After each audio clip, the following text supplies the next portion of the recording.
Right. Okay. So let's kick off. So thanks Tahir. This is part of our world leaders. You'll be glad to know world leaders in cryptography, and we're so pleased to hear Thank you. from you, and especially from the work that you've done in the past. So just as a kick-off, what's your current role, and what does your typical day involve? Yeah, my typical day is not typical because I don't do the same things generally. My job is a security CTO at the Salesforce, and that job cuts across all security disciplines basically. So it's not cryptography specific, but I get involved in a lot of different programs around the security of the company and the customers and so on. I spend time with customers. I spend time sort of with specific teams as time goes.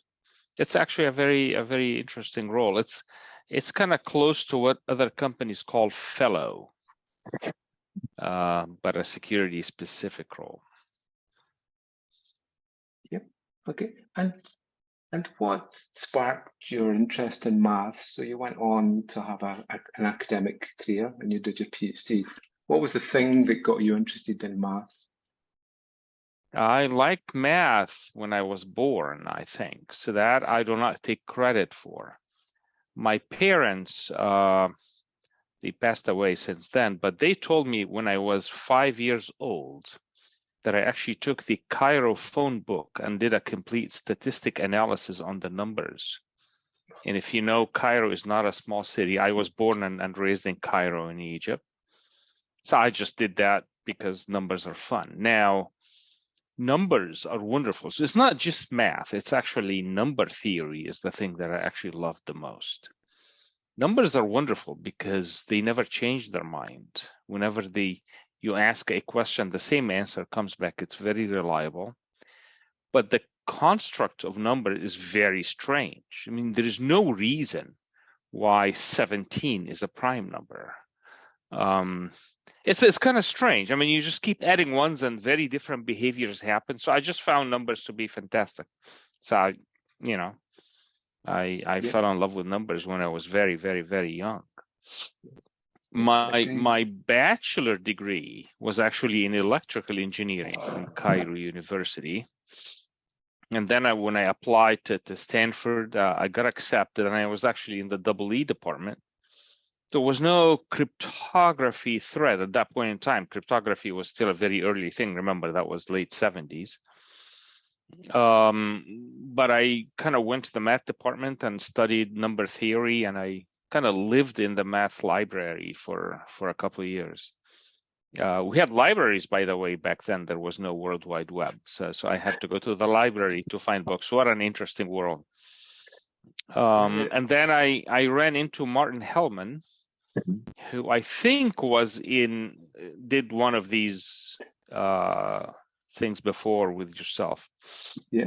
So I ran into him literally, and we talked a little bit, and then he said, "Yeah, you like numbers. We use numbers in cryptography." And I kind of read a few papers and some notes and that kind of thing, and decided to get into cryptography. So it was actually through Stanford, through working with Martin Hellman, that I got into cryptography. Yeah, that's amazing. And you moved from Cairo University to Stanford. What made you want to move from your home country to this big scary university in the US? Everyone wants to get to the next step. And of course, when you get to a first-class university in California, is kind of a huge step. So it's like I applied, and I wanted to get a graduate degree. Graduate degrees in Egypt were very limited, and we just had this fascination of coming to the U.S. So but I didn't apply to like 100 universities. I just applied to Stanford, and they accepted me. That's amazing. You reached for the top and you achieved it. Yeah, so we talked with Marty Hellman, and really interesting about how he came up with the key exchange method. with wit, of course, and he remembers you very well. And I think you were one of his star students. So what do you remember about Marty? What was it about him that created such wonderful work and wonderful students who spun off his work? I mean, he's still a friend. We talk regularly, so we've continued to collaborate over the years. Yeah, Marty is a gentleman, not just an incredible good professor. And I was kind of a new person in the US, coming from a very different culture, very different background. He was very, very helpful for me to sort of understand how to do things in general. He said, a PhD is a PhD. There's no specific thing, but here are 12 problems. Find out if he can solve any of them or not. He actually literally gave me a list of 12 problems that he would give any student of his to see if some of these problems will probably never get solved because not every problem is solvable.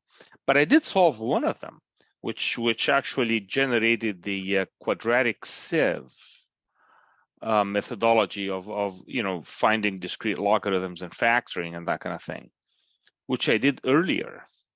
And then, because we had the RSA algorithm was kind of an interesting, unique construct.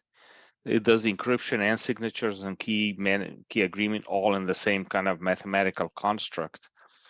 The Diffie-Hellman method did not. It only did key agreement. So I kind of said, that there must be, a way to use a one-way function, which was the discrete logarithm at the time, to do a signature. So I just kept playing with things. It was like solving a puzzle. There was no methodology to it. I just tried maybe 200 different things. I tried to break RSA for a long time, and that was not successful. So, and I broke a whole bunch of other things in the middle because obviously most things are broken. Yeah, we also talked to Len Edelman, who gives a great story about how RSA was created, and obviously Ron Rivest came up with these ideas just like you, and Edelman and Shamir were there as the breakers, the crypto crackers, and every single time that Ron created a new method, they would crack it, and he thought this one he had created was going to be cracked by them, and they said no, we can't see the flaw in that.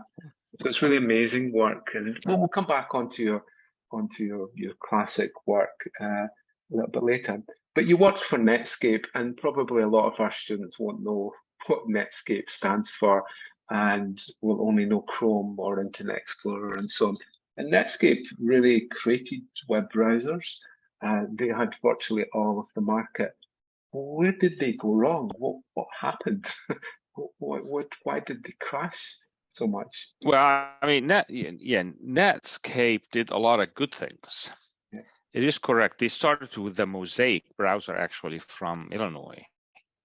And then they kind of didn't agree with the university, so they built their own. So the Netscape Navigator at the time was actually created at Netscape. Netscape did not get the idea of paid advertising that Google adopted later on, which is by far the number one use in the web today. It's the number one revenue generator by far. So that idea just did not exist back then. It was way too early. The company knew that we needed to do e-commerce, for example, or secure communications or all of this. So the idea of SSL came from, how do we enable e-commerce if the network is so open and everybody can see and change anything? But then how would the company grow? A business needs to grow, needs to generate revenue. So you have to think of a revenue stream. Because when you do e-commerce, the revenue doesn't actually come to the software vendor. The revenue goes to the merchants or the payment industry or whoever. And Netscape was neither of those. So they said, hey, we should just sell internet software to enterprises. So, the company started to sell what was called the intranets back then, which is basically an HTTP-based browser. that people would install inside of a company, and then they would run their own business internally. And we do that today. And then they decided, that's just a new thing. It's growing, but it's not enough. So they decided to get into the enterprise email business. So we bought a company in email, and that hit Microsoft in the eye, because Outlook is a major product for Microsoft. So Microsoft said, hey, no, nobody's going to get into email. You can do browsers all day long. It's okay, but you're not getting into email. So it became a competition between a small company that had a few thousand people, Netscape, and a giant Microsoft. And obviously Netscape did not win that battle. So it got sold. It actually got split up and sold. The AOL bought the client side and Sun bought the server side of the company. So the acquisition was kind of unique. Yeah. I mean, obviously, Microsoft Internet Explorer had most of the market for a while, and then they collapsed it, and Chrome, just over a year or two, took over and dominated. And so many bad mistakes from Microsoft with the browser business. And for your public key encryption method and digital signatures, just to inform the students who are on the call. So you created a discrete log method of creating a private key X, and then you can create a public key Y. Your public key is G to the power of X mod the prime number. That's your public and private key. And you can create a digital signature from that, and you can also do encryption. Increasingly, that's what we're doing with our modern encryption. But at the time, just like with RSA, did you really know that this is going to be such an impactful paper? I honestly did not know, to be really honest. I thought that having a separate and a different digital signature method would be a powerful thing, because the world needs multiple things. The encryption algorithm, which is the lesser known one, is actually kind of became popular also because it's fully homomorphic for people who actually care about such things. So it's still being used. I mean, there's a lot of like voting schemes and things like that use that kind of math. PGP actually very early on, I got a call from Zimmerman really early on in the PGP life and said, hey, we're not going to use RSA because there's patents, but we found your thing. Can we use your stuff? And I said, well, I never patented, so feel free to use it. So we did. So he did. That it's probably still inside of PGP somewhere in there. But the construct of the signature algorithm by using the two different key pairs, there is an ephemeral key pair and a sort of a permanent key pair that gets used together. I didn't actually see it that way. I was just trying to add randomness so that people cannot compute or guess things correctly, which kind of worked well. Yeah, that's interesting. I think up to today, the paper's been referenced over 11,900 times, which is really quite significant. Which is crazy, but yes. Yeah. And so there's one weakness that developers have got to watch out for, and that's the random nonce value. Do you think that's the core weakness? If it's not used correctly, it could be quite dangerous. So bad random numbers would break all cryptography, not just the ECDSA type thing. If you are using RSA and the key pair, the randomness that generates the key pair is not good, it's actually just as bad. So it is actually known that for any implementation of any cryptographic methods, we need to watch out for randomness. It turns out that with these methods, there is two different things. There is the permanent key, which also uses random seeding to actually create the key. And there's also the ephemeral one. So it's twice. But that danger is the danger. If if the program is not creating random numbers and not using random numbers well, just everything fails, basically. Yeah. And your method went on to become the DSA method, which I think was patented, but it was assigned to the US government, so it was free. So there have been other patented methods in cryptography. Sure, Peter Schnorr's method obviously reduced the impact. Do you kind of regret not patenting? There was also Avi Rubin before that. Avi Rubin actually predated me, right? Yeah. So do you regret, or did you just not see an opportunity of patenting? Who would you have assigned it to? we talked about that a lot, and it was 1983, and I had just gotten married. We got married in 1981. And I had the quadratic salve paper, and I had the signature paper and stuff like this. And I went to Marty and said, "Hey, should we pen this, or should I publish those and just graduate?" I'm not an eternal grad student. I actually, wanted to make a living and that kind of thing. So intentionally, I did not patent it. Now.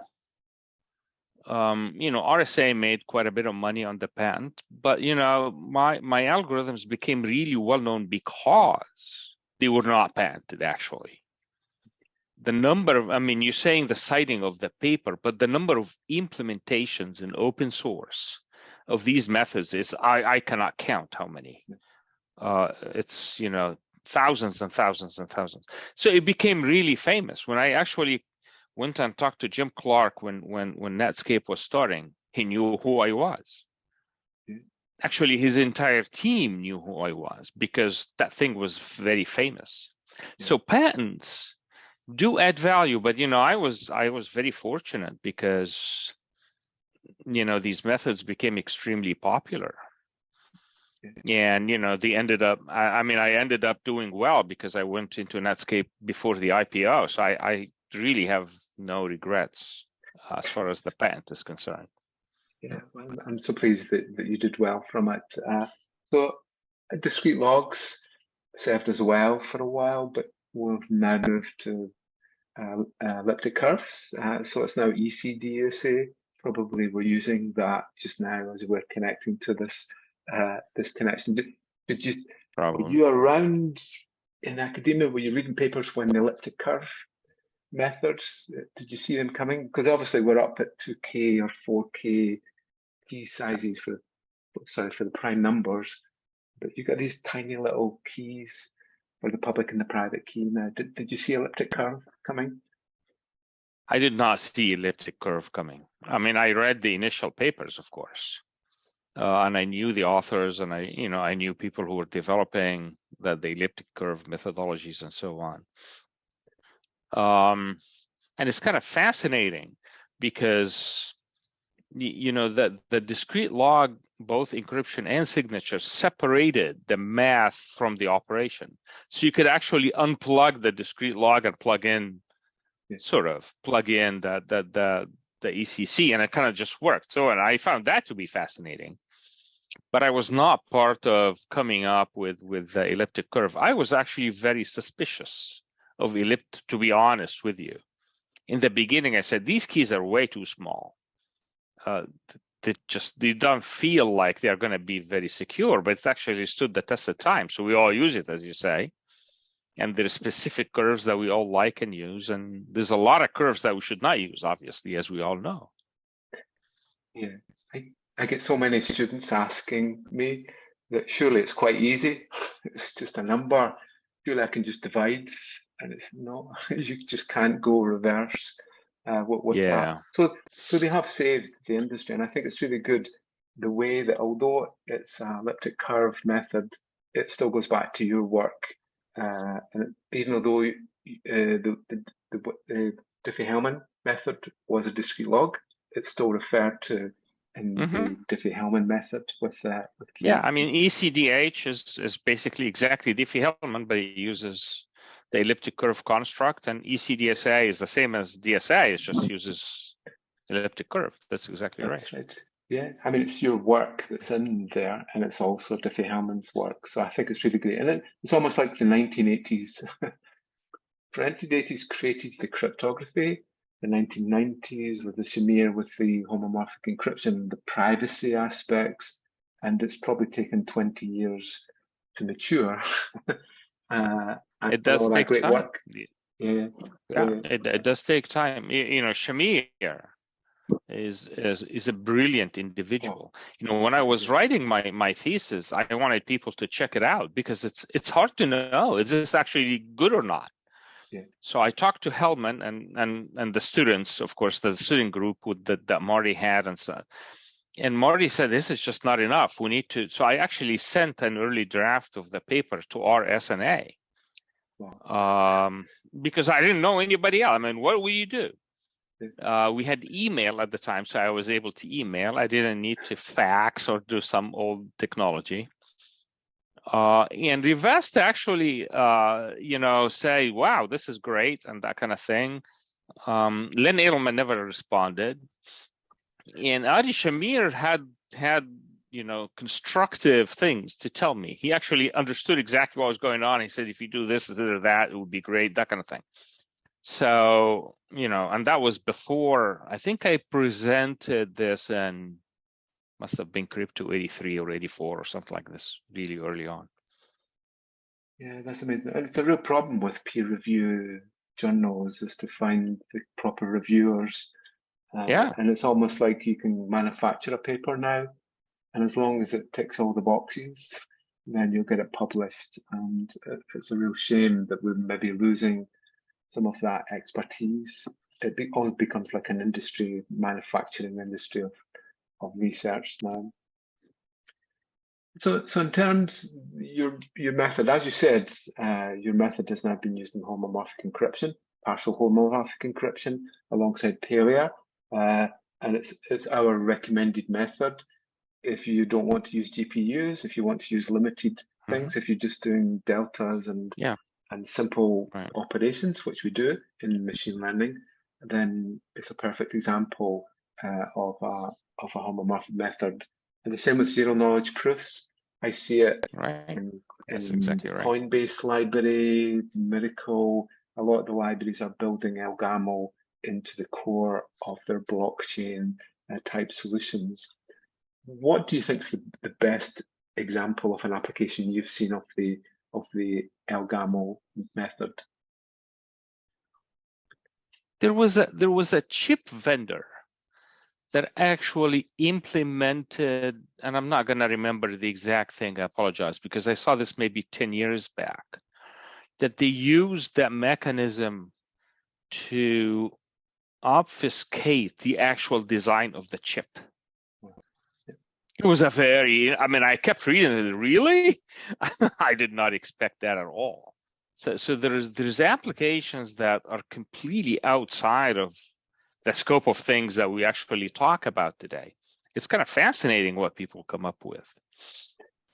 Certainly the homomorphic encryption's moving towards circuits now. You can build circuits, and it's almost like you have cipher bits now, and you could obviously use. But that was 10, 15 years back. I did not expect it at the time. Yeah, that is correct. Yeah, that's great. So you're known as the father of SSL. The co-creator of it. Could you give us a quick overview of what SSL does and why it existed at the time? I mean, so that was part of Netscape, right? Netscape actually was the company that founded that effort. The word father of SSL is due to Wikipedia. I have no idea where it came from or who decided to do that. I did not give birth to SSL, but I kind of made it successful, perhaps, which is why it was referred. So SSL was what Netscape started to work on to make e-commerce possible. And in today's security language, we did a quick threat model. We did not actually call it a threat model, but we did a threat model to say, what is the worst thing that can happen? And obviously, if you see a transaction online that people can view and perhaps change, that would break the whole industry. This industry would never actually exist. So we said we have to solve that problem. So we said we needed a protocol that is not low level, like in the kernel, because rebuilding kernels is just not something that an application company can do. We just do not know how to do it.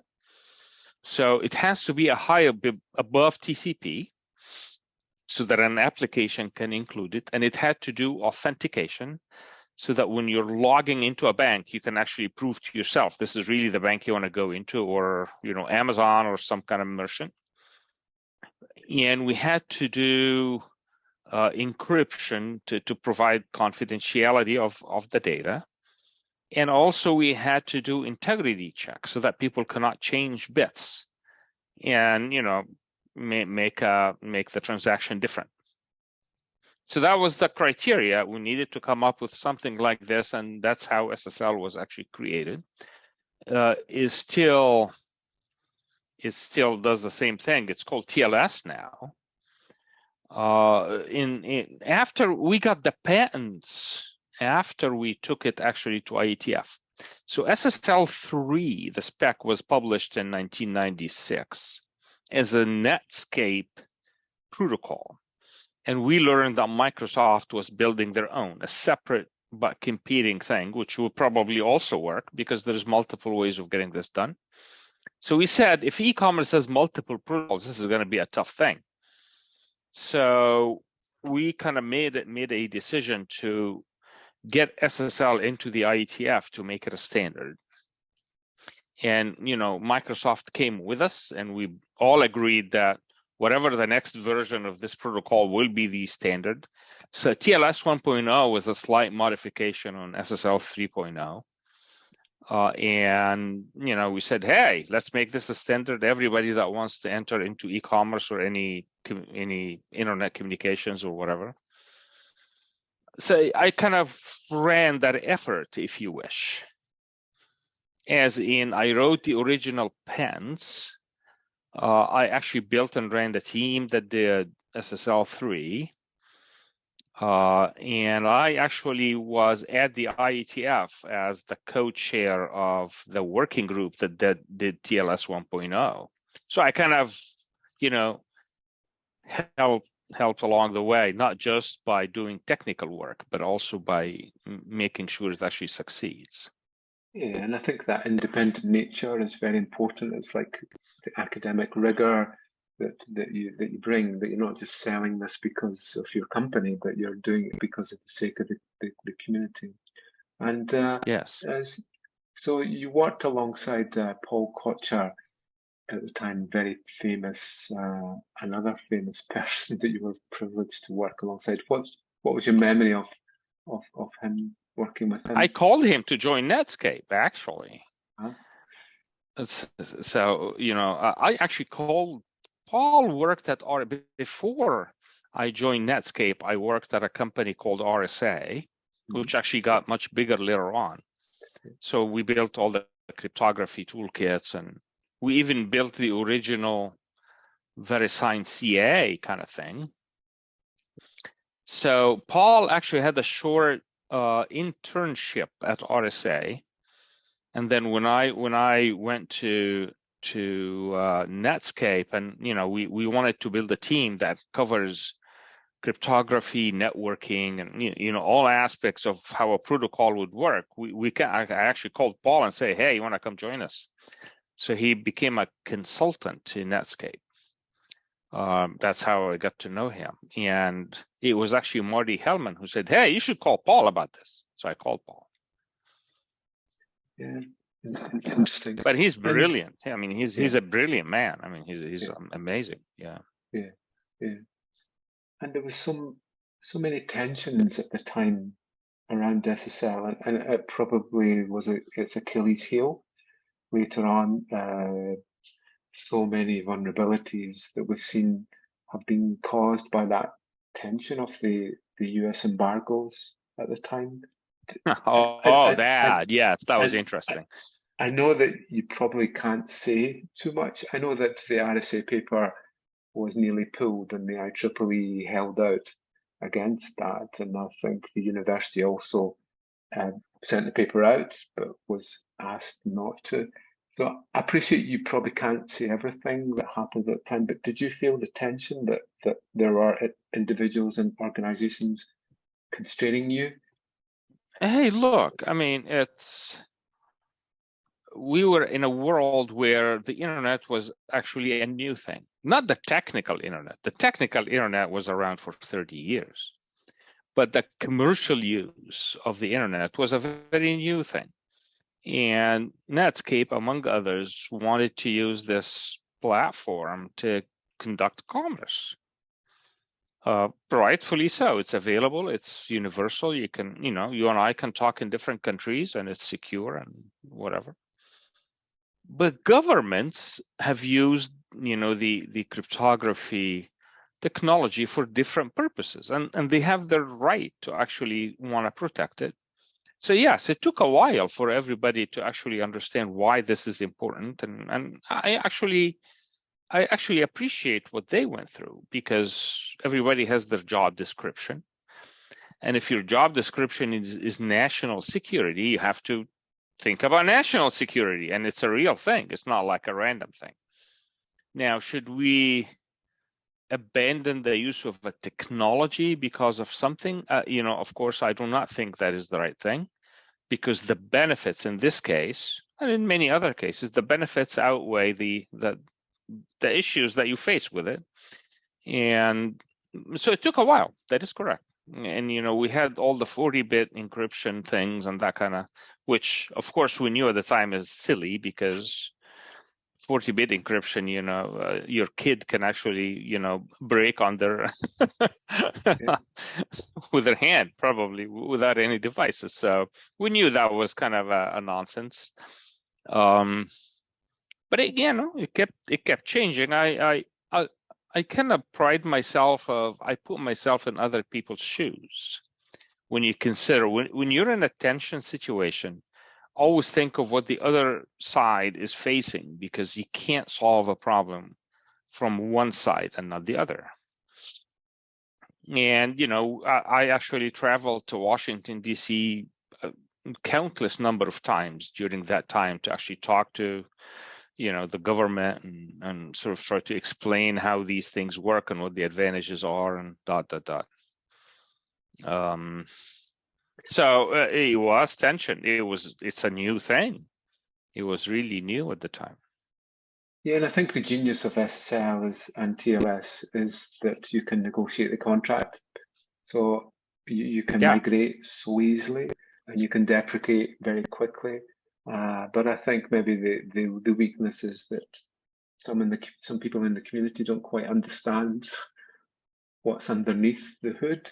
And as long as there's the lowest level dangling fruits of a Diffie-Hellman method with a low key in MD5, that's the attack point. And so I mean, there's a lot of different things. Yeah, there's a lot of. I mean, people also came up with vulnerabilities in the construct of TLS 1.0 itself, and that's why there's 1.2 and 1.3 and so on. Which is, I mean, to me, it is a wonderful thing. That means people are actually using this and care about it. There is the step down attacks, of course. If a server supports really, really old methods and somebody can take you down, that session will be broken, yes. But we wanted it to be agile, because if that was hardwired into, at the time when we started e-commerce, the RSA key was 512 bits, which we were really, really proud of. Actually, it was impossible to break at the time. Now 512 bits is a joke today. We didn't actually really exactly know that, but we knew that it needed to be agile. The one thing that was never made agile is the digital certificates that we used to authenticate. So unfortunately, when SHA-1 gets broken and you want to update, it's a massive amount of work. The practicality of that was just not maintained. But changing the cipher suite is actually very simple. You just configure the server differently and it works. I think with TLS 1.3, we've now deprecated the public key exchange. So there are problems if someone gets your private key on the server, they could read all of the keys that have been negotiated. There And there was you a lot go. of tensions in that back door. I think there was some banks that were actually saying in TLS 1.3, we want in our data centers to have a back door in TLS. Do you see people trying to do that? So, you know, of course, it's not my favorite thing that the industry did, but there is a lot of man-in-the-middle implementations, as we all know. Okay. Now, it turns out banks need to record all the transactions between the bank and their individuals, and they want to record it at the edge. So they want the edge of the whatever bank network to say, hey, I'm recording this, whether it's a phone call with an advisor that is doing trades for stocks or is an actual banker who's doing something. They're actually required by regulation to record those. So you have a proof. And that's how they implemented it. They implemented it by doing that silly man in the middle, by actually ending TLS at the front and then doing something else in the back. What can I say? I mean, they are actually required to do these silly things. By doing that, the private key has to sit on the edge machine, which is actually what you're bringing, right? So there's a private key that has to be alive. You cannot hide it way back in some kind of an HSM because it runs every single transaction. So the performance has to be there. Nowadays we look at enclaves and that kind of thing as the right way to do these. I mean, that took, of course, 25 years to happen, but it's okay. So the secure enclaves actually could solve this kind of thing if these key operations are actually done inside of the processor instead of in the main memory kind of thing. That's really interesting. There is a solution. You mentioned secure enclaves. It's a whole big topic, and I think it's another area that the industry doesn't quite understand, because more and more of our work is going to the cloud. How do we set up these secure areas? Just like my laptop has an enclave with the private keys. Mm-hmm. And I think even a Samsung phone was hacked recently, that you could actually extract the private key from the enclave. Yes. Whether that was a real backdoor or whether it was just a developer making a mistake, who knows? But I think once these enclaves are breached, then you're in big trouble. Then yes, I mean, and of course, an enclave is not an ultimate security. It is just a higher layer of protection. That is just all there is. Yeah. How much one should spend to protect a specific key is kind of a function of the risk. So on my phone, if somebody's willing to really do a lot of things to find a key on my phone, they can find my transactions. But if somebody can break the key on the bank side, that's actually a lot more dangerous. So in an industry fashion, managing the risk is really what it comes down to. How much are we willing to spend to protect specific things in different parts of the ecosystem? Yeah, I read a paper that said a breach of the trust framework infrastructure of a medium-sized company is the most expensive cybersecurity threat to mitigate. I think they put on a cost of 150 million of one breach. And if you think that your SSH key to your Amazon Web Services could be one of those, then you're obviously in big trouble. And you see some of the attacks, such as SolarWinds, the first thing they go for is the private key, which is used to sign the software, because developers can read that lying around. And that's a very interesting, application of adding security is to sign the artifacts that we put out on all of these clouds, so that at least you know who the author is. Now, if that private key is not protected, like the SolarWinds case, then of course all bets are off. Then there's no security at all. Yeah. Yeah, and it's strange to think. I think if it wasn't for Chrome, then we'd still be sitting in an HTTP world, and sites would still be flipping between HTTP and HTTPS. And it's almost like it took Google to say that's it. You're going to be deprecated to really change it. I remember just a few years ago that the majority of sites were still flipping between that. So what stopped companies? What was it this that they had to examine traffic from a security point of view? They didn't want to implement full HTTPS. What kept them for so long without tunnels? It's just laziness. Yeah. If I'm selling shoes and I want to put, pictures of the shoes I'm selling on some website so that people can buy it, I'm not thinking of what I'm doing as high worth things. It's just a shoe, right? You might spend $100. It's not cheap, but it's $100. And people do not understand sometimes that the ecosystem actually matters. It's not just about the one shoe that somebody is buying. Is because if you get the payment vehicle that somebody is using to buy, then the person is now all of a sudden losing their privacy and losing financial information. People just didn't think of all of this. And Google did a lot for the industry. There's no question. They take security very seriously. Firefox actually was earlier, and Firefox also tried to add a lot.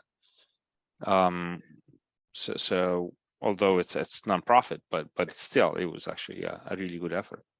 Yeah, and I suppose it needed Google because Google have the search engine. If you're going to be deprecated and off the top 10 on the first page, then your company is finished. You're done. Then you're done. That is correct. Yeah. That is correct. You made the decision probably a long time ago to move to industry. So when a PhD student graduates, they have that decision as to develop an academic career, go into industry or research, or to go and lead companies and so on. Why did you decide to take the industry route rather than the academic route? When I interviewed at universities when I was graduating, the topic of public cryptography was known in like 2% of universities. The rest of the world had no idea what that is. So actually, professors in universities would tell you, you are way too academic. Your work may never see any sort of practical use, and that bothered me. Now, I did not, when I was a grad student doing a PhD, I was not thinking of what practical use of this technology are going to look like. But there is a combination of, wanting to do things that the world benefits from directly. And, although I liked teaching at the time, I still do like teaching. My head just does not like the idea of teaching the same thing year after year, which you have to do because there's different people in each year and they want the same knowledge. And of course, it gets updated a little bit over time. So I just, was not really a fan of that type of thing. Research is exciting. But I decided to go on the applied side rather than on the, the strict side of research because it just gets used by people. The satisfaction I get from, people tell me, how many billions of SSL clients and servers exist, that satisfaction outweighs anything else. Yeah, it's impact. It's the impact on society. Moves away from citations and research grants and actually becomes a It's few years back. Go ahead. No, please. No, you go ahead. Yeah, a few years back, I was chosen as a Marconi Fellow. So the Marconi Society is kind of an interesting group.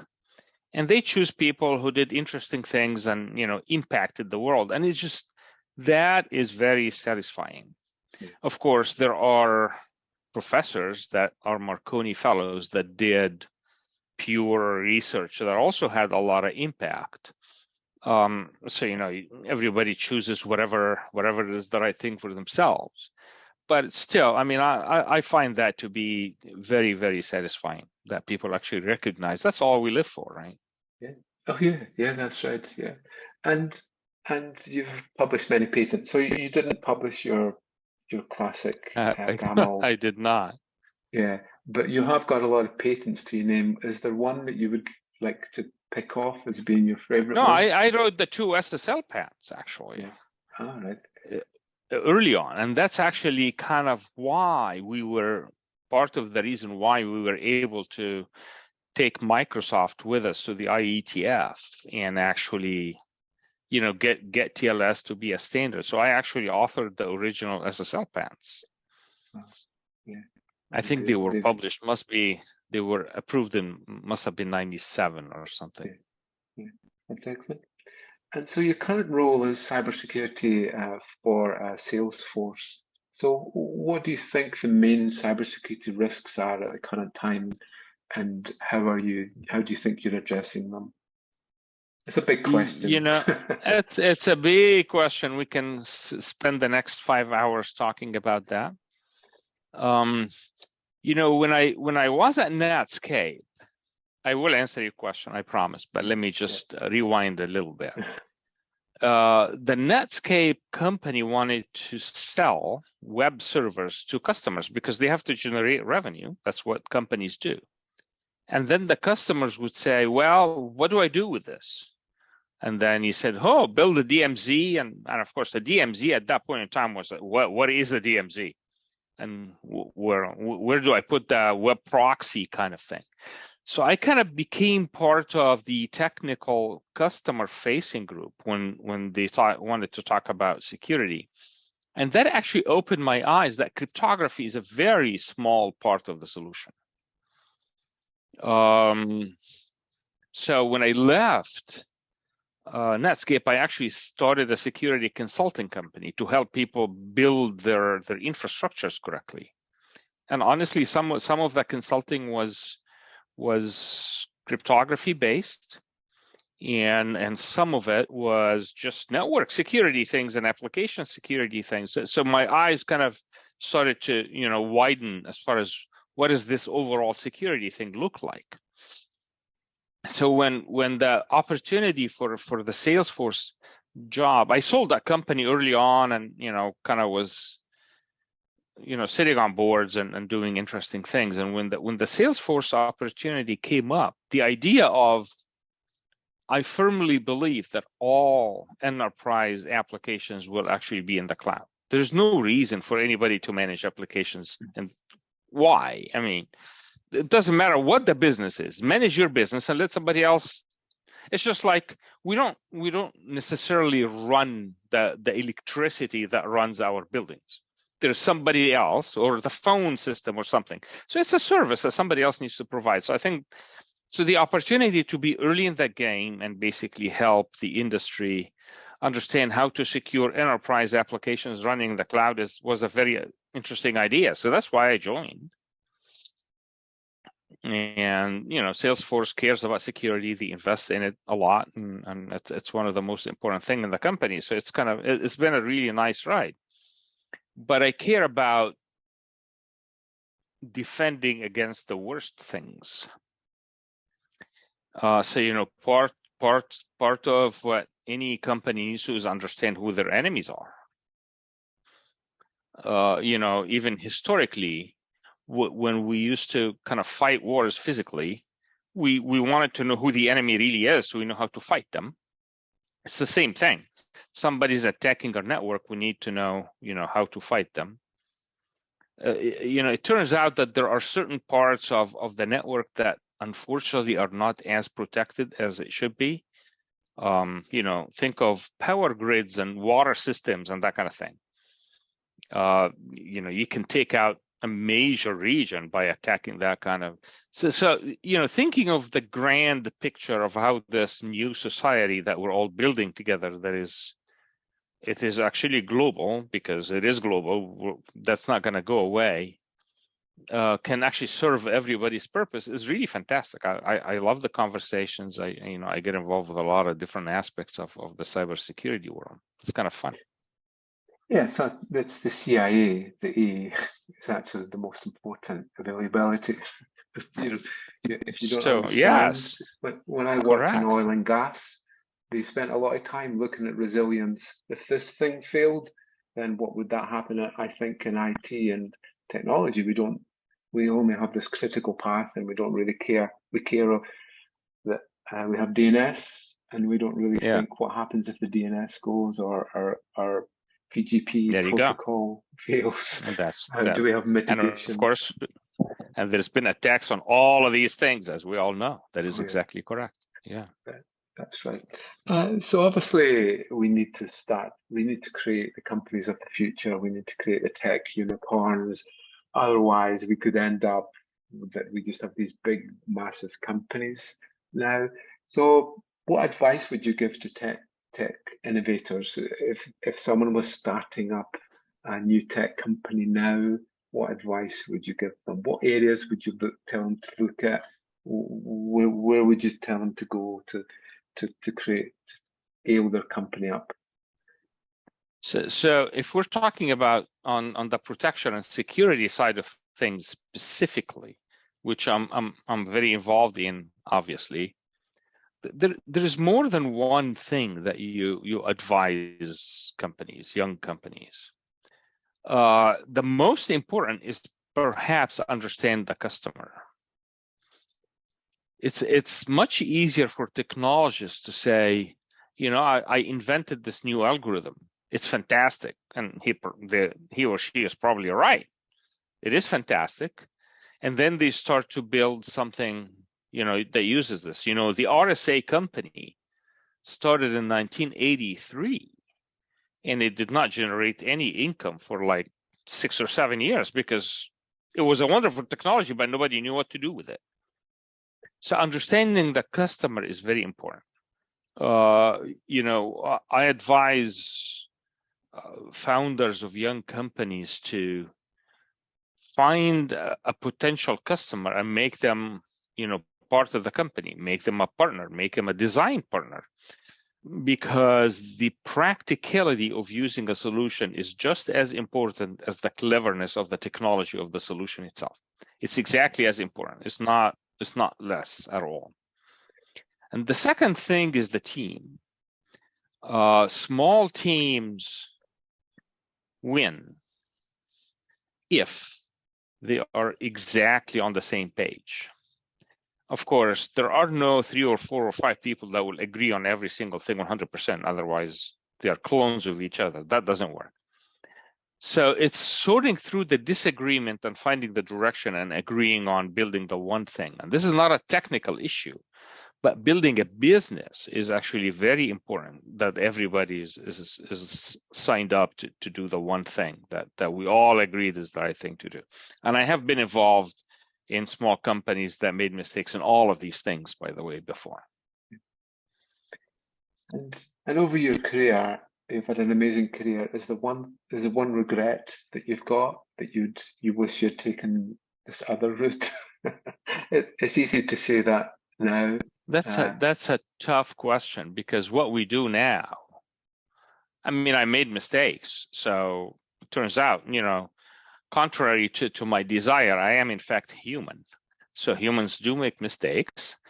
So I made mistakes. But the reality is we are today who we are because of the mistakes, not just the successes. So it's very difficult to answer that question. Yeah. I don't think there is a step in my career that I say, I wish I've not done that, actually. So I do not regret going to industry, for example. I do not regret joining a small startup after I, was at Hewlett Packard Labs doing research. I do not I really don't. I mean, there were things that did not work out. There's no question, but you learn from the things that do not work out, which is. Yeah, Steve Jobs is a perfect example. He almost crashed. Apple were struggling. I think Microsoft bailed them out, and Steve Jobs was sacked. Went to build, which became Pixar. The computers there, and Apple came knocking again, and you see them now the biggest tech company in the world. So he learned from his mistakes, and he was very honest about that. And he actually abandoned the old Apple operating system and, decided to utilize a Unix style operating system. And actually that made a big difference. Without a doubt, yeah. So he went from the Motorola chip, which had the big Indian to little Indian. That's a major step, but it saved them from having to do their own hardware. But it really is an amazing operating system now, because I can use Linux underneath all the commands. It's all Linux. That is exactly right. Yes. That is exactly correct. And if you were a researcher now, so let's say you finished your industry career and you went back to do research, what problem would you probably focus your research on? I would actually, if you're asking me personally, I will work in number theory, like the mathematics itself, because there's still a lot of things about numbers that we do not know. If you're asking about cryptography use, for example, we're still struggling with homomorphic encryption as a mainstream device, for example. It works in small cases. It does not work in general, in the sense that we still have to have the real data, alive in a lot of different places to perform all these functions. That would be an amazing thing if it's really true. It's not really even close yet. No, that's right. So what is the most promising topic in modern cryptography to work on? So I think that's a kind of related question. So you think it's homomorphic encryption? I mean, that would really change. So that's the way one thing, Yeah, I mean, the second question I see here is about, so let me try to combine these questions in one. So the quantum computing threat will force all of us to use new cryptographic algorithms because, Professor Shor many years ago said that a quantum computer is actually dangerous for this kind of mathematical things, right? Yeah. So, the world believes that these lattice crypto systems are going to survive. I do not actually know. I don't think anybody actually knows. So the most exciting thing is the thing that would stand the test of quantum computers. And, whether the current lattice crypto systems will survive for the next 2 or 5 or 10 years, we will need new things. And as you correctly mentioned, it takes 15 to 20 years for any one of these, cryptography algorithms to actually stand the test of time.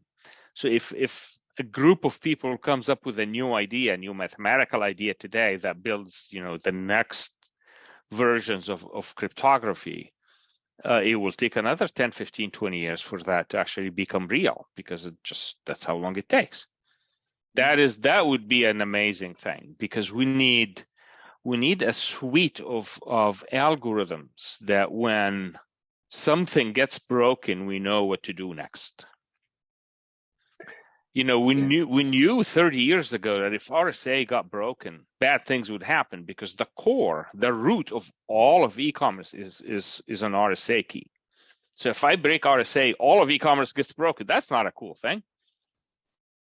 So building an agile system that can actually move across and add to the complexity of all the cryptography algorithms, that would be an amazing thing to do. Yeah, and it's funny that McLeish, rest in peace, created all of these codes all those years ago, and it's hung on and hung on and hung on, and you just know that NIST is going to standardize McLeish because it's been around for so long. Yeah, it's big right. keys. But it's not very practical. I mean, no, we cannot really use a McLeese key to do a TLS session because no. that's not going to work. But you can use it for other things. Yeah, but Rainbow and Isogenies, the great hope of Isogenies, And Isogenies got broken. I mean, at least that one implementation of the isogeny got broken. I don't know if there are others or not. Yeah. That's right. And so there is room. There's a lot of room for innovation here. There's a lot of room for innovation here. I think the advantage with Kyber is that it does fit in with SSL. I see a lot of implementations doing hybrid, where it's elliptic curve and at the same time it's Kyber at the same time. Yeah. Yes. So it's really interesting, and that allows you to migrate and check it out. And it still fits into the 1500 bytes limit. So it's interesting times, and I think we'll see a lot of migration, a lot of hype around quantum computers. I don't know if you want to guess how long it would take for them to be built at production, but they do seem a long way off. So I'm not a physics, specialist. So understanding the detailed physics, I just talk to people who know because it's not my area. And some people feel very strongly that we will have something in the next 15, 20 years. And some people say, it's going to take very long. And some people don't believe it will ever exist. But I think preparing for change is extremely important. Thinking that ECC, 521, whatever, is going to live forever is just a mistake, because it will not. Thinking that Kyber with ECC will always be within 1500, it's not going to actually be true, because these keys will have to grow and then we're going to break UDP. So what are we going to do at that point? The agility is so important. And the more it's designed in the core of things, the better off we're going to be. So there's another question here about your thoughts on distributed, diverse, and decentralized systems and how they might utilize cryptography. I can't see quite the end of this question, but maybe it's a question about decentralized, this DeFi, Web3, where it's going. Can you see an end of the road here? Is this going to change finance? Where might we end up? So, I mean, reading through this, is decentralized implying blockchain or implying, a multi-party computation? Is it implying a lot of the things at the same time, probably? Yeah. It's difficult. It's not having centralized services anymore, but having distributed data where you can connect. It's almost like edge cloud. You connect and you can connect to multiple points, and you can, like a Tor network, BitTorrent, you can build your data back up. Is it better to have centralized databases or distributed? It's a big change in culture, I would assume. I mean, the culture is okay. The complexity, I am not a fan of complex things, especially when it comes to security, because analyzing a system that is very complex becomes very hard. And then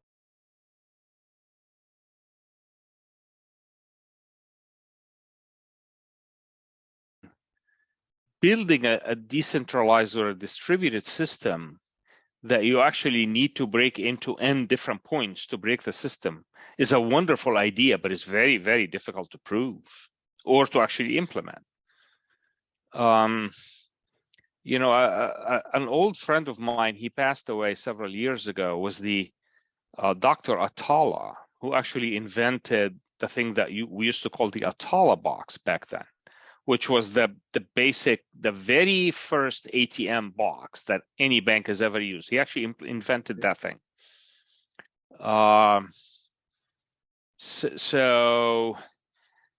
He was a generation of my father, and he said, I met Albert Einstein once. That's him. I did not, of course. And he said, his advice to me said, build the simplest thing you can build. Because anything that is very complex just becomes very hard to maintain and analyze and secure. And so I took that to heart. Effectively, part of the success of why the discrete log system succeeded is the simplicity. It's not easy to actually come up with these things, but when you look at it, you say, of course. It's like it's simple. Even RSA looks very, very straightforward. It's a single equation. There's nothing more to it. So overcomplicating, secure systems just bugs me a little bit. That's all. And I think that doesn't mean it's a bad thing. But, lattice and polynomials, and it goes all crazy, and thinking in multi-dimensions is quite difficult. Thinking about John Napier and his amazing creation. I mean, even John Napier, you look at it now, logs don't look that simple, but when you multiply two values together, you get this addition. And once you understand that, right. You understand research papers, and I broke through when I just understood these very basic things. So I've got a small question. So I use your name as EL capital GAMAL, and I think that's wrong. Could you tell me what's right? Is there a space in there? No, there's actually never been a space. I wrote my name with the capital G as you spell it when I was a grad student. So the name of the algorithm has a capital G in it. Okay. And then when I actually started to get a job, that confused all the HR systems. So I said, I'm just going to say it's a single word. So I just spell it as a single word now. There's no space, it's just one word. And it's all lowercase. It's just made my life easier.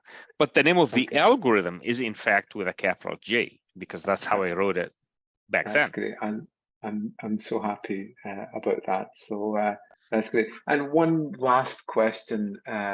So advice to graduates. So you can see industry, you obviously employ a lot of graduates, see them develop and so on. What advice on the types of skills that you would expect graduates to really focus on? Where do you see the differentiators for our graduates now?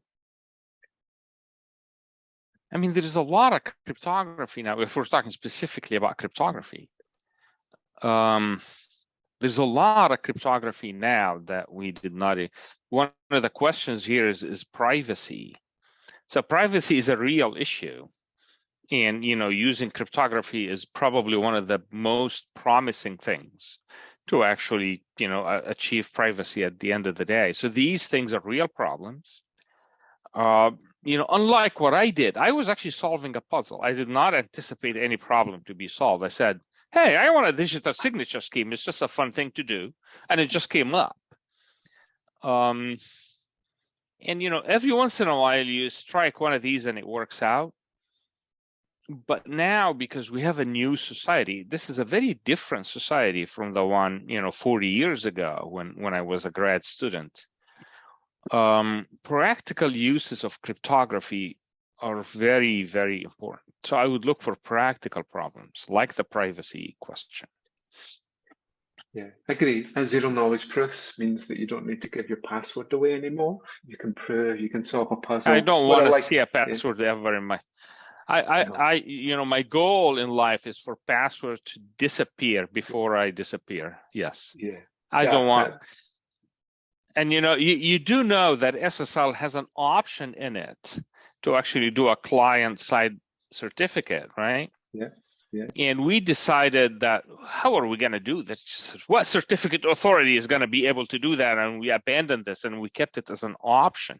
And that's why passwords exist in the web today. So, I blame myself for passwords, actually, because if we had found a way to make certificates real on both the client and the server sides, passwords would have been non-issue today. But, we are where we are. I have 120 passwords just like everybody else. Yeah, I use a password manager, which is a silly idea, but it works.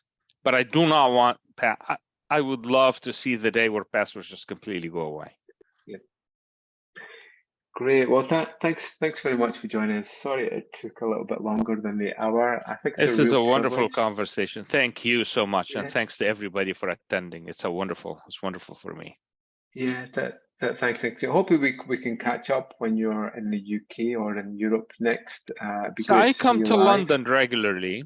I come to Oh. London regularly, not Edinburgh, unfortunately, but it's not too far. Oh, you've got to come to Edinburgh. It's one of the most beautiful cities in the world. Very cultured, very I believe educated, you. and lots I of great believe you. crypto work going on here.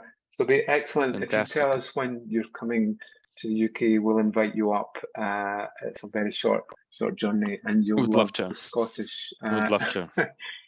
surroundings. I will. Okay. I Well, will. thank you. I will. Thank you so much, and hopefully we'll speak to you soon. Okay. Thank you. Goodbye. Thank you very much for inviting me. Bye. I really appreciate it. Thank you. Thanks. Bye-bye.